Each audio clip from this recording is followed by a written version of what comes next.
Hey everybody, welcome to the Cosmic Perspective.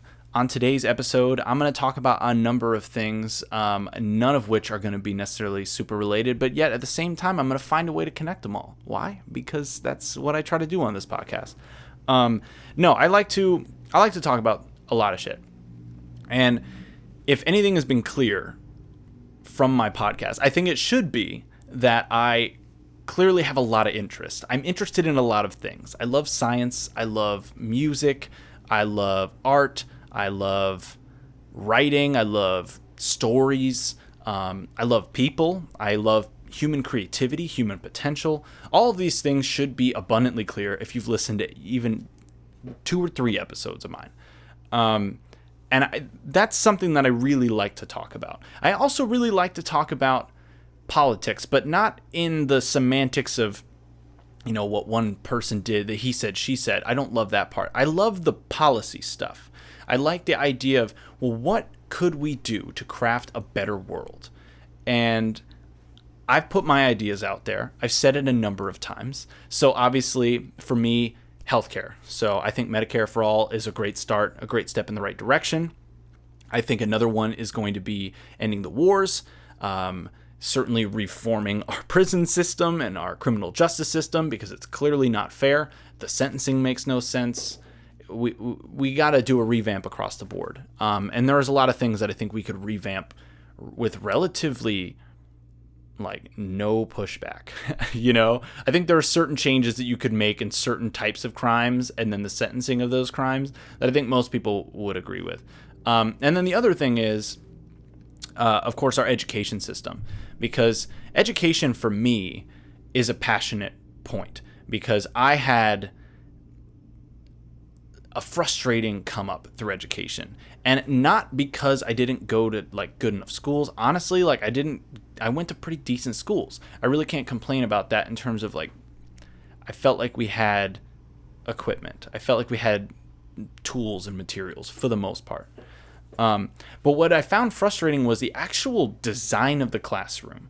And it's amazing to me that we have not even thought about innovating the design of the classroom from a standpoint of how we learn, how we teach, how can we best adapt to multiple teaching styles.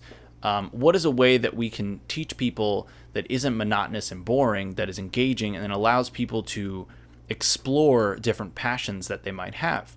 Because if we're truly setting up education for the purposes of education, then shouldn't we design a system that actually pushes people in different directions based on what they naturally gravitate towards?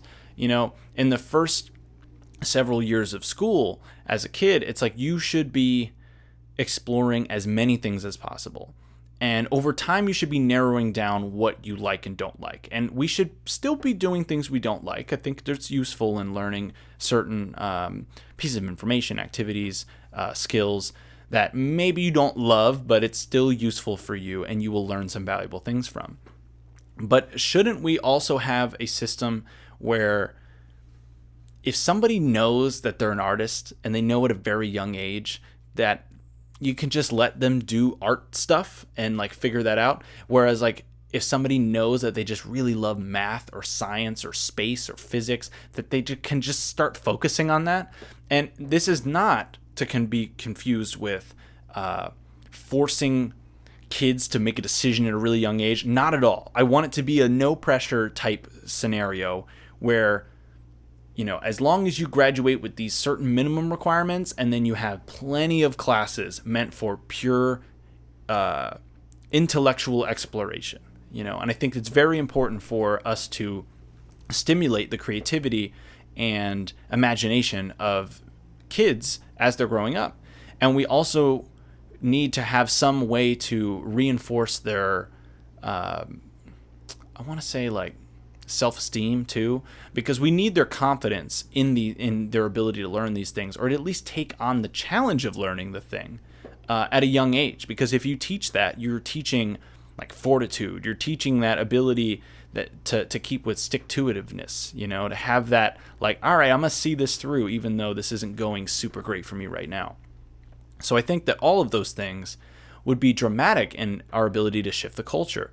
And I do not believe that we can create a revolution from simply passing laws. I mean, we need to do that. It needs to be part of the process. But in order for us to pass the right laws, one, we have to fix certain corrupt aspects of the system. That is clear.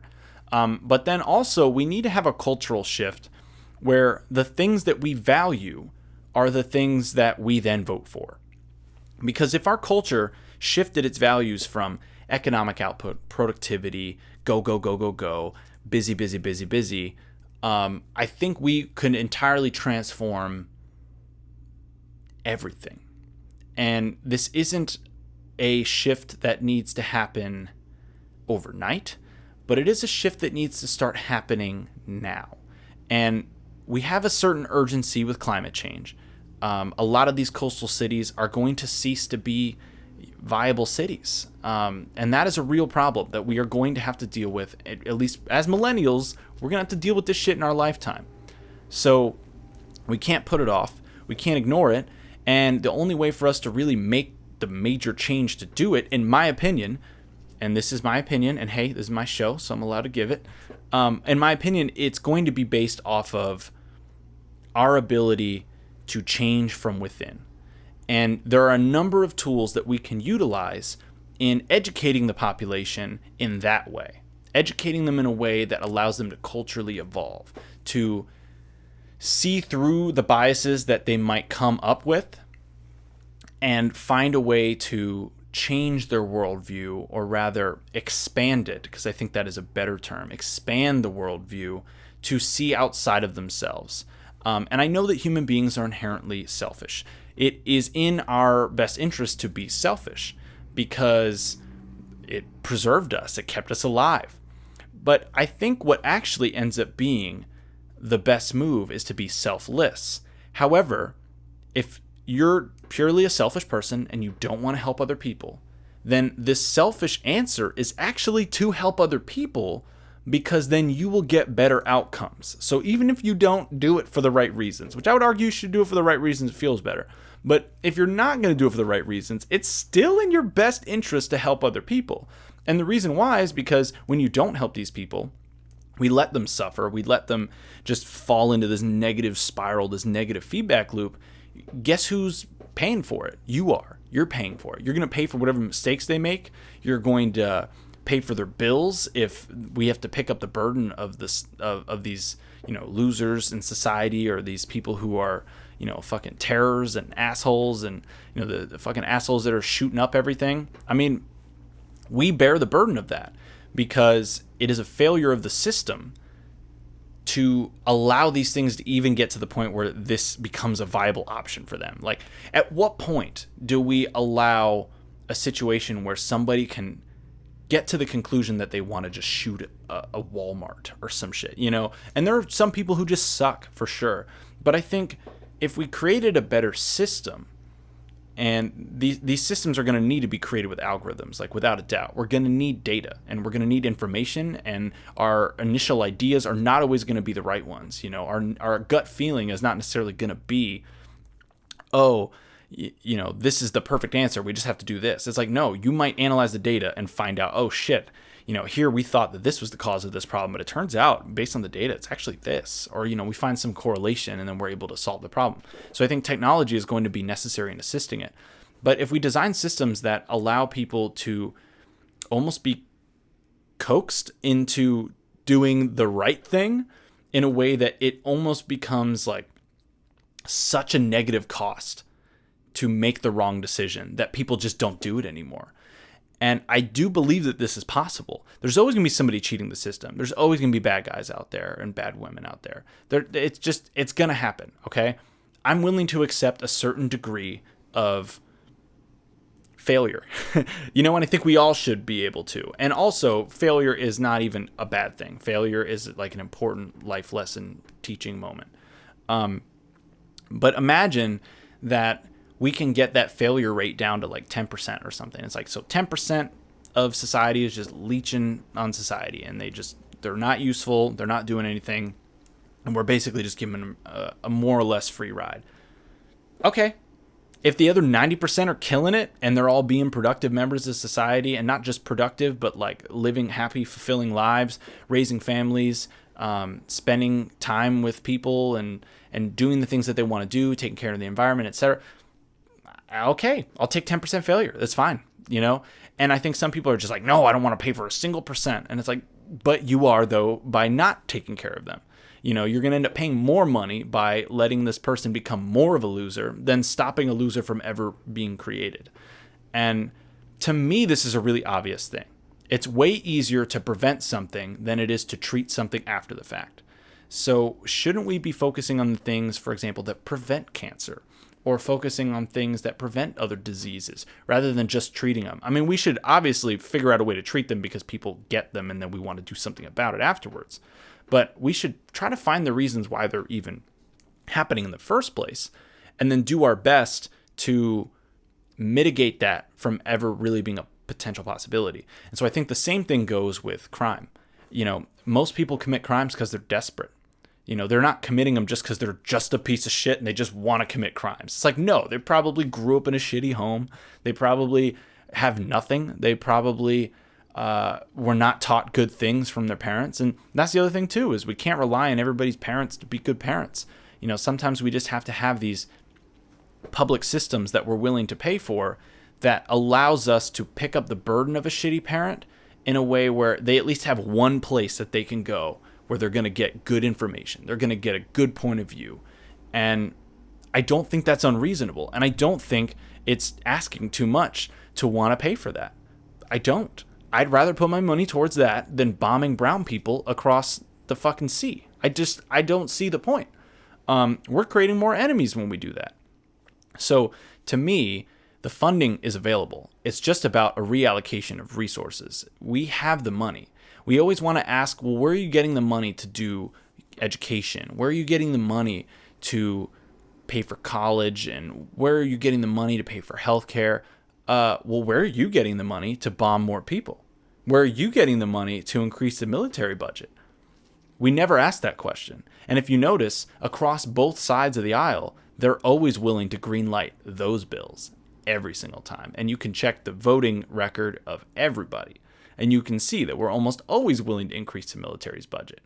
But then we never have the argument of like, well, is that worth spending money on? And I'm sorry, but we're the GOAT, right? Like we already have, our military is so far ahead of everything else that who's competing? No one's competing. You know, we say Russia, but if you actually look at what they have, they really don't have nearly as much as what we have in terms of resources. And they certainly don't have the same kind of economy. But then again, you know, America is its own special case when it comes to that, because our economy has a real severe lack of checks and balances. And so we really allow some horrendous shit that has caused crises, that have destroyed families, you know, foreclosures on houses and